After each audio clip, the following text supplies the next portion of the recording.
Oh, this you crazy mother. Hello Internet and welcome back to Eggroll Times. Sorry about there not being a video last week, we were really short on time, but never fear, we're back and swinging. Let's get started with this week's top stories. First things first, and I'm sure most of you have heard about this already through the week, but I figured I'd go over it briefly for those of you who haven't. Last Tuesday, a federal court ordered Apple to help the FBI unlock an iPhone used by one of the terrorists who killed 14 people last December in San Bernardino, California. Apple's response? No. The New York Times posted an article on February 17th detailing what the federal government is asking the Cupertino-based tech company to do, as well as what Apple has said they can't and won't do. Essentially, the FBI wants to know whether or not the scumbag from San Bernardino was planning his attack with the Islamic State, but can't get into his passcode-protected iPhone 5C. As a security measure, an iPhone will delete all data stored on the phone after 10 failed password attempts. Nice, right?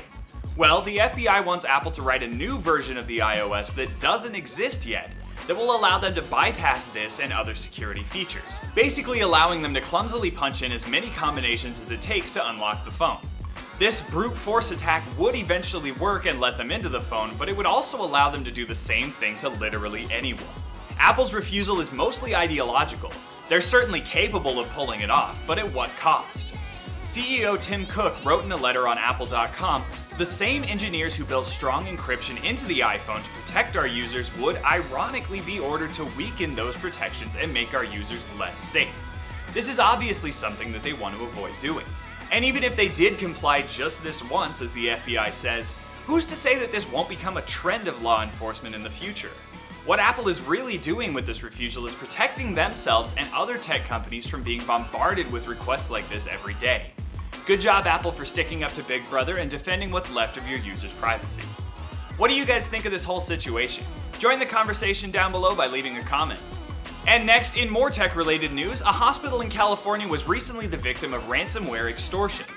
According to the LA Times, on February 5th, hackers got into the records system at Hollywood Presbyterian Medical Center and cut off the staff's access to patient records.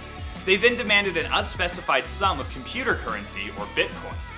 Reportedly, the case has been turned over to the FBI and there was no tampering done to any of the records, but that's really all that's been released at this time, since neither the hospital nor law enforcement have been answering phone calls from the LA Times or other news agencies. Bitcoin, really? Apparently these ransomware attacks are becoming more and more frequent through the past months, which has left experts scrambling to find a solution. Hey, Hollywood Presbyterian Medical Center, what, did you leave your password as 1234 or the password? In more movie news, Deadpool has slashed his way into theaters and the unprecedented superhero movie has broken through records. Forbes.com reports that Deadpool has had the highest grossing opening weekend of any rated R movie ever. Reportedly, the script for the sequel is already underway, but fans of the gun-toting mercenary haven't quite had enough yet. Uprocks.com reported this weekend that there is a Change.org petition to get Deadpool to host Saturday Night Live. Of course, they'd have to dumb a lot of things down about Deadpool's character to legally put him on national television, but I would love to see Ryan Reynolds butt his way into skits and musical performances. What do you guys think of this awesome potential for such a crazy SNL episode? And the last quick thing I want to talk about today is the Grammys. Not sure if any of you watched it this weekend. I personally only caught about an hour of the show, but the bits that I did see were really good. Did you guys catch Kendrick Lamar's performance? I haven't been able to really find a video of it anywhere, or at least a good one. So if you find one, check it out and let me know, Link it to me. Help a brother out.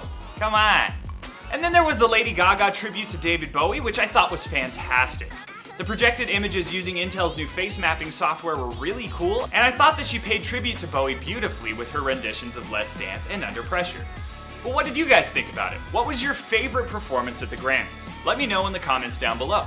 And folks, that's where I'm going to end today's show. Thank you so much for watching. You can follow me on Twitter at TrainerKilo and to see what I'm up to on the daily, or you can check out the page for Captain Eggroll Productions at EggrollProd. Make sure to give this video some love and subscribe to my channel for future episodes. And if you'd like to see more of the projects that I work on through the week, why not check out my other channel, Digital Musketeers? I'll stick a link to our most recent video right here. One more time, thank you so much for watching. My name is Kade Stirling, and this is Eggroll Times. See you next week. Done! Beautiful!